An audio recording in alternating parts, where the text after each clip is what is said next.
Good evening. We're back with another edition of News Night. Today was the third phase of polling in these all-important 2019 general elections. 13 states were going to the polls today on a total number of 117 seats spread across those 13 states. This phase is considered to be extremely crucial because this is where the incumbent party hopes to score big. And we'll try and find out from our guests whether or not that high ambition of getting a big strike rate or a good strike rate for the incumbent party actually holds true today. We'll look at voting patterns, voting percentages, and again I stress on the fact that the third phase, which was today, polling where most polling stations have ended polling today, barring a couple where time has been extended, this was going to decide the fate of 116 seats. We've crossed the 300 mark as far as voting being concluded in these Lok Sabha constituencies are concerned. We'll go across to our guests in just a minute. Before I do that, before I introduce my guest today, I just quickly want to rifle through the kind of voting percentages we've seen today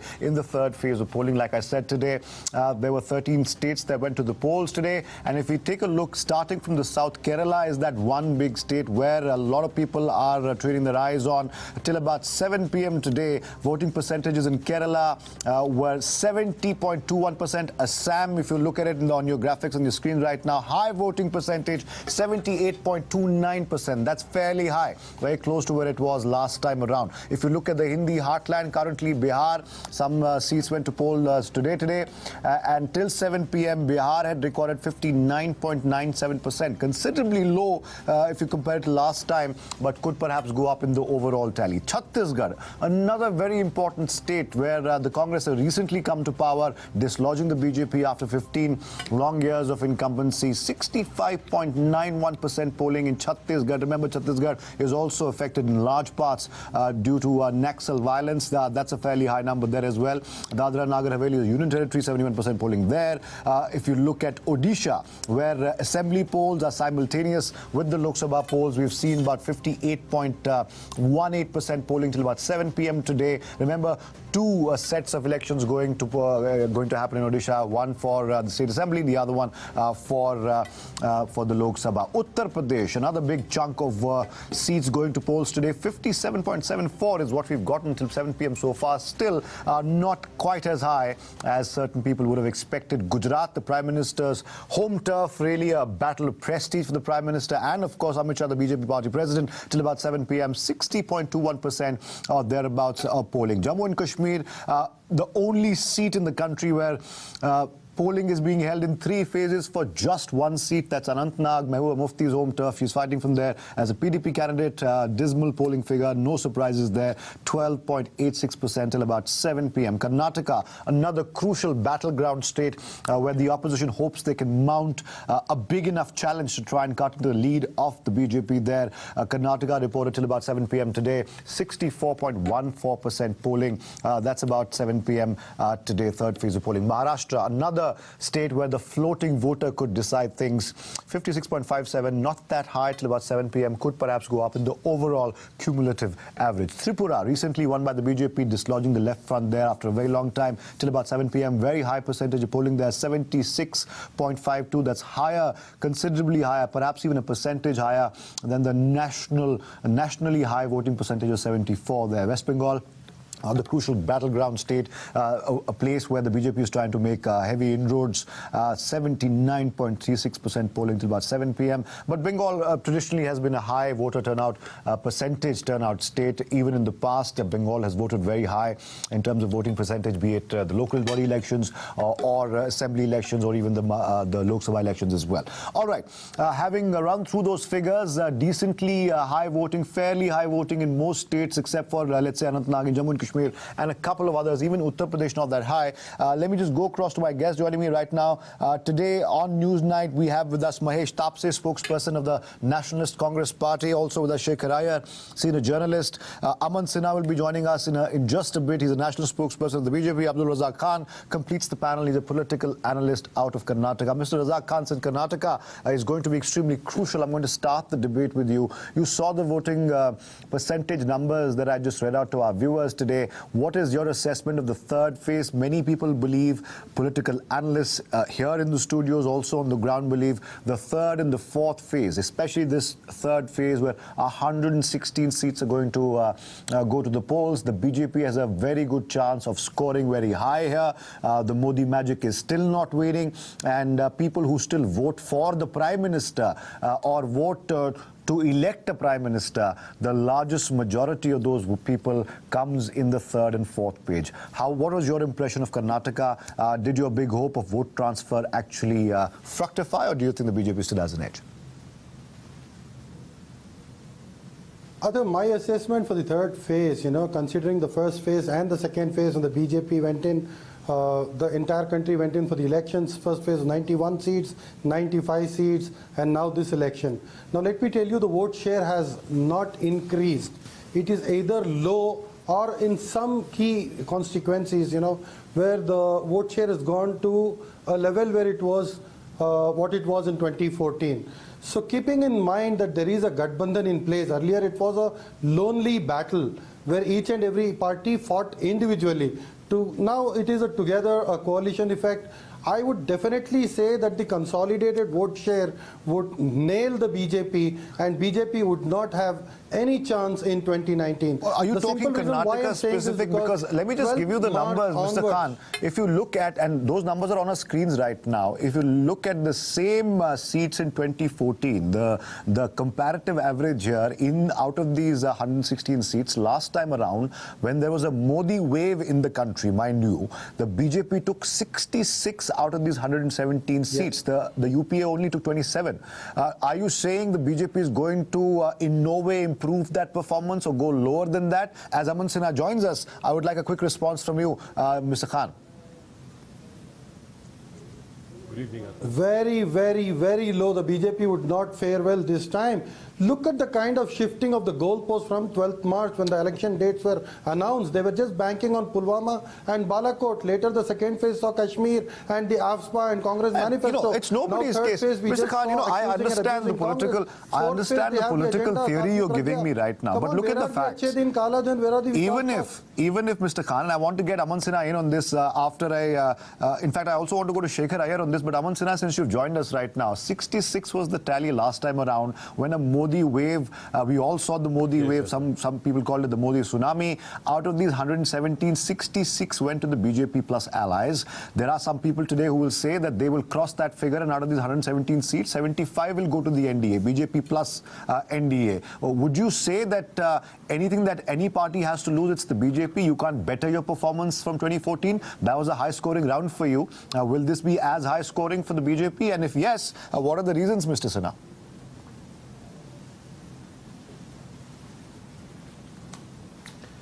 Well, Athar, let me assure you, I was on ground also, and the feedback that we have got from all these states, signs are very encouraging. We are surely going to be winning certainly much more than 75 seats and much more than what we won last time around. And let me tell you, voting signs have been very encouraging, and based on the feedback that we have received from all these states, I am sharing this with you, and therefore I am very confident that we are going past our tally of 2014 elections, not only in this phase but overall.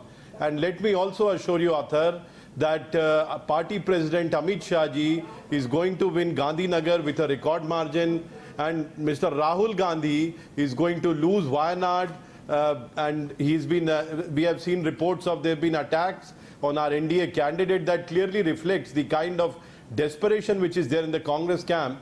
And that part, that's Athar, a big claim on news night. Aman Sinha saying that Rahul Gandhi will not only lose Wayanad, but will lose with a bad margin. That's a very contentious statement you're making, sir. I want to get reactions on that statement because it's a big claim you're making here. I want to involve Shekhar Iyer also. Shekhar Iyer, the fact that the BJP seems confident about Gujarat and Gandhinagar, that comes as no surprise. That is the Prime Minister's turf, that is Amit Shah's turf. They are expected to do well there. I mean, nothing less than a sweep in Gujarat would satisfy the BJP. It's prestige at stake. But what about states like Maharashtra and Karnataka? Certain seats going to the polls there as well today. Karnataka I'm more interested in because I've also been speaking to people on the ground. The given problem that the JDS Congress combine faced, and I know Mr. Abdul Razak Khan will not agree with this, but there are reports that out of the 9 JDS candidates, 7 are or were at some point congressmen, and they're fighting on a JDS ticket. So the JDS cadre, the parties might have come together, but the cadre transfer is just not happening on the ground. Even though the JDS Congress Combine might say it's a 50-50 chance in these seats that went to the polls today, do you see the BJP improving its tally in Karnataka and Maharashtra? Well, I think you mentioned about the problems between the JDS and Congress cadres on the ground. So Karnataka is one state where I would expect BJP to retain whatever it had in 2014 or even improve. And particularly what has happened in states, I mean in the north and the coastal parts of Karnataka, the Prime Minister Narendra Modi has had good traction. And that's a big factor that will determine the final outcome in Karnataka. Now, as for other states and the third phase voting, they had to pay to mobilize crowds. Well, no, but what I'm trying to say is, look, I mean, the opposition has not been able to wish away the traction for Modi. Therefore, you see, this election. That's very important. What Shekhar Iyer is saying is very important. You must listen to him, Mr. Khan. What Shekhar Iyer is saying has logic behind it. Yes, go ahead, Shekhar. The opposition has not been able to wish away the traction for Modi. Yes. I mean, people are calling it undercurrent, people are calling it, whatever, because perhaps to say there is a way would be politically incorrect.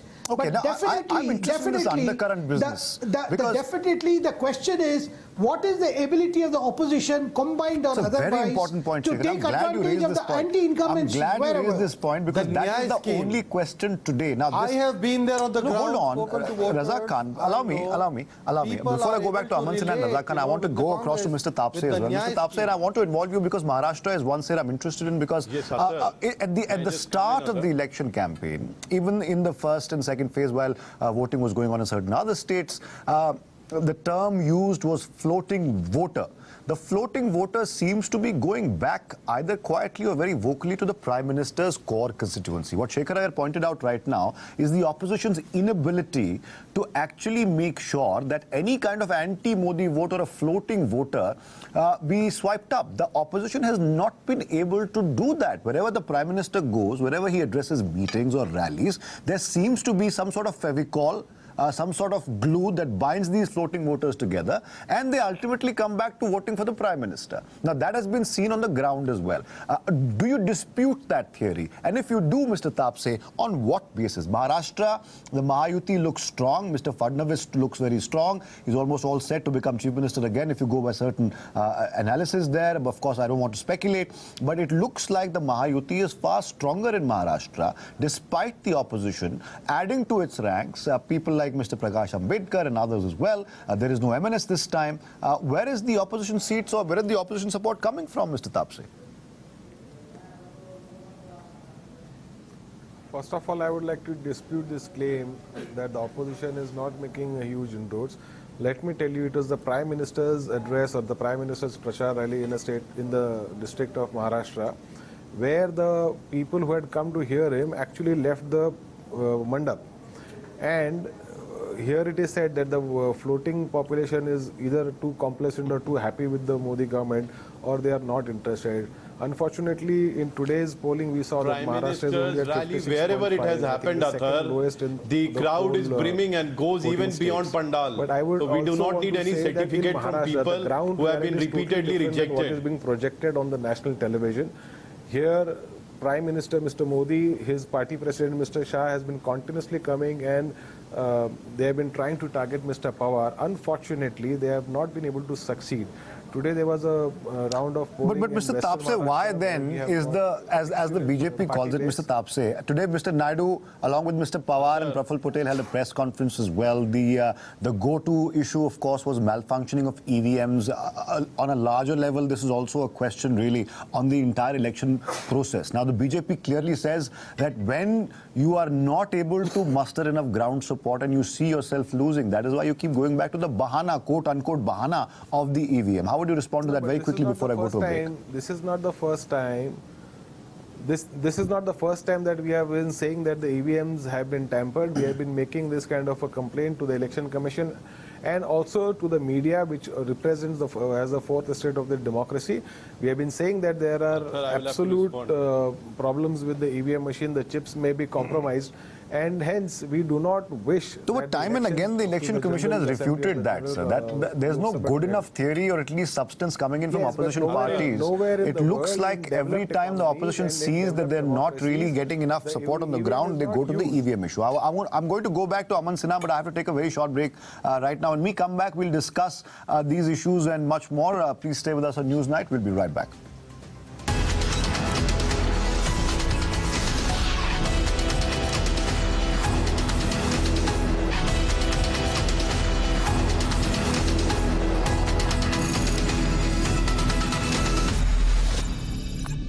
We're back with Newsnight discussing polling that has concluded today on the third phase. Some people say the most important phase where the BJP is expected to score very high. The BJP spokesperson on the panel is very confident. Before I go back to Aman Sinha, and I know he has some points to make. Shekhar Iyer, I want to make another point because time is, well, I have some paucity of time here. The fact that not just the EVM issue, also voter turnout, how much is that going to factor in? Because we've been told as a cub reporters, I remember when I covered my first election that low voter turnout means good for the incumbent. But that's not necessarily true in these elections. On the flip side, people say, and psephologists always claim that if it's a very high voter turnout, if it surpasses last record, it means people are out to teach somebody a lesson, more often than not the incumbent. We don't see that pattern this time around as well, because both the BJP as well as the other opposition claim high voter turnout is good for them.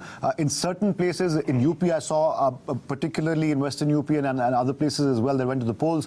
Low voter turnout does not necessarily mean bad things for people concerned. How would you see the voter turnouts in different states? You are right, because voter turnout cannot be a good indication at all.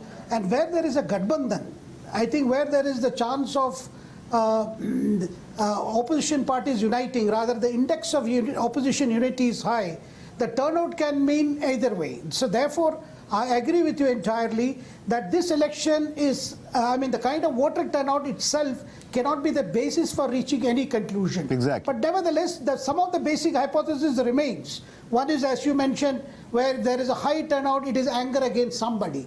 Now, we are not seeing that kind of high turnout, but then there are some figures indicating that perhaps in some states the voter turnout could be as close to what it was in 2014, when people felt there was a kind of a... What does that tell you, Shekhar, is my question. If the voting percentages are matching and thereabouts the same point, let's say 74, 76, what does that tell you exactly? Does that tell you that the stable voter who perhaps at the end of the day wants to vote to elect a prime minister rather than a candidate, does that benefit the BJP somehow?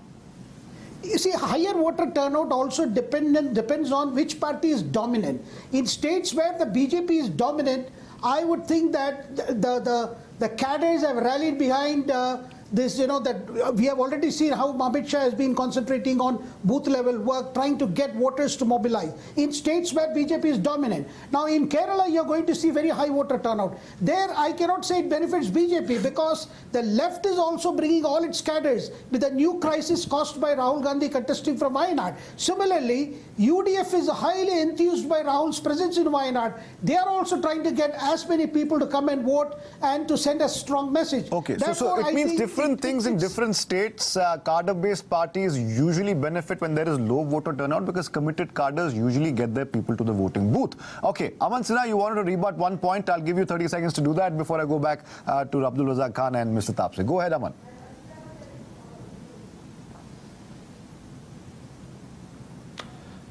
Athar, I was only telling you that BJP is surging ahead under leadership of Prime Minister, and when you start hearing the EVM rant emanating from all opposition parties, you can rest assured that opposition has given up midway through the elections because they see writing on the wall. They have been summarily rejected by people of this country. There is a groundswell of support for Prime Minister Narendra Modi, and people are reposing their faith and trust in leadership of Prime Minister Narendra Modi and Bharatiya Janata Party, and this is evident. So what from about this actions of the undercurrent? opposition leaders.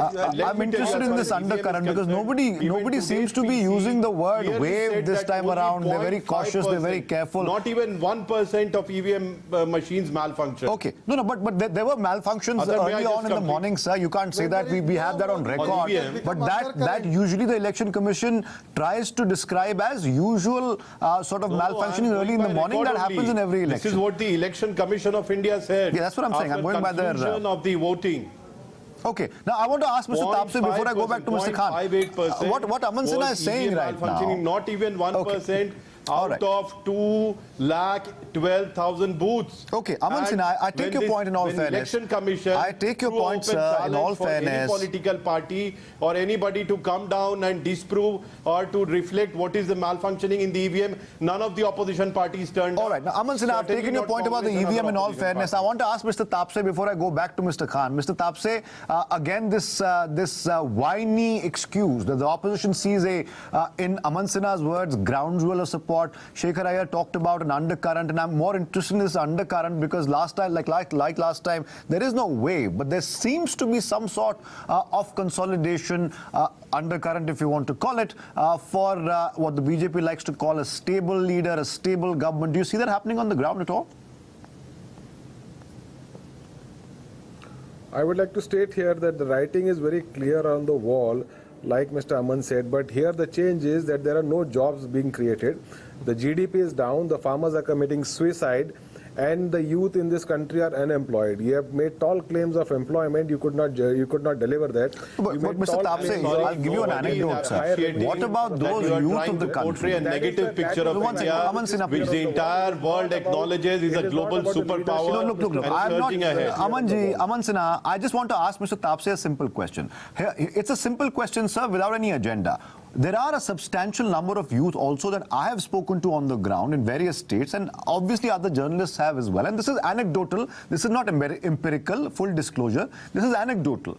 How would you then describe your party's position or your electoral pitch to those educated workers, educated students, I beg your pardon, who are unemployed, who concede that they're unemployed, but still want to vote for Prime Minister Modi for completely different reasons? For example, Balakot, or for example, what they believe is the muscular foreign policy of the Prime Minister, which seems to be working and seems to be, in fact, making an impact on even unemployed youth who put aside their job crisis and say that we will vote for the Prime Minister for completely different reasons. Will that not work against the Gathbandhan or the anti-Modi vote, which you call, Mr. Tapse? Because this is anecdotal and I've seen this on the ground. I would like to, the Prime Minister, Mr. Modi, has always been asking for this young electorate, mostly the first-time elector of this country, to come and vote for a stable government. I would like to state that the person who has voted for the first time for the BJP in 2014 and elected Mr. Modi as the Prime Minister, he is not going to make the same mistake in 2019, because he has seen that the claims made by the BJP and the Prime Minister so there are 8.1 crore first-time voters in this election, sir, and nobody knows which way these people are voting. Just look who's talking. 8.1 crore people, no capacity first-time to even voters. It's an absolute X factor, an absolute unknown. Nobody knows which way these youngsters will go. I have just about a minute left, sir. Of maximum number of people of this country. Okay, Aman Sinha, I just about a minute left. I want to go back to Mr. Khan. Mr. Khan, I'm going to come back to you and ask you again on the most important fundamental issue. The BJP is riding high right now for two reasons. One, they believe the Prime Minister's whirlwind tours are helping, his rallies are helping shore up the support, tying up the loose ends, and ultimately that floating voter will go back to Prime Minister Narendra Modi.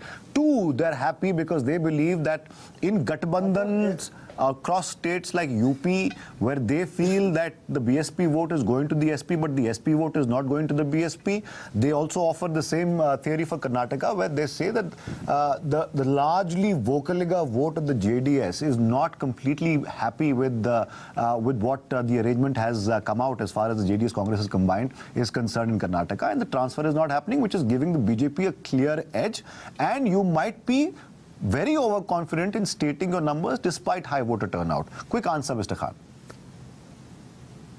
Now let me tell you, Athar, 50% of the electorate has already voted now. All the BJP candidates in the country, whomsoever you go ahead and talk to, they are fighting on one brand, one name, and that is Modi. Now the BJP people themselves are not convinced, to use the word Modi wave. In other way, they're using it as undercurrent. What is undercurrent? If there is a wave, there is a wave. Modi wave. There is- If Aman, there is quick- no Modi quick wave, answer, It's a Aman. widespread After Modi that, wave conclude prevailing after all that. across Quick answer, country. Aman. To go I am and telling you keep as up the BJP promises you spokesperson. made. No, who are you to put In words in mouth of ruled BJP states- or their in spokesperson? BJP ruled states, Let me assure the you credit goes that to Amit brand Shah for Modi higher means voter development. turnout. Whereas there Brand is a Modi higher means voter safer and turnout in secure Kerala. India. It is Brand not Modi Amit Shah. means new The India. opposition is Brand moving. Modi means You know? prosperity for all. Brand Modi means sabka saath, sabka Sir, vikas. don't talk And you Pakistan only language. stand Imran Khan negating, said, playing "Naya a negative Pakistan." politics. Modi ji Your copied only Pakistan. All right, agenda. I'm out of time, somehow gentlemen. or other. Sir, I'm it is out of time Pakistan. completely on Newsnight today. I have to thank all my guests. Shekhar Iyer, thank you for your inputs. Mr. Tapase, thank you for joining us on Newsnight. Abdul Razak Khan and Aman Sinha, always a pleasure speaking to you both. That concludes this edition of Newsnight. We'll be back tomorrow with yet another episode in the biggest political story of the day. Thanks for watching. This has been Newsnight. I've been Athar Khan. Thank you.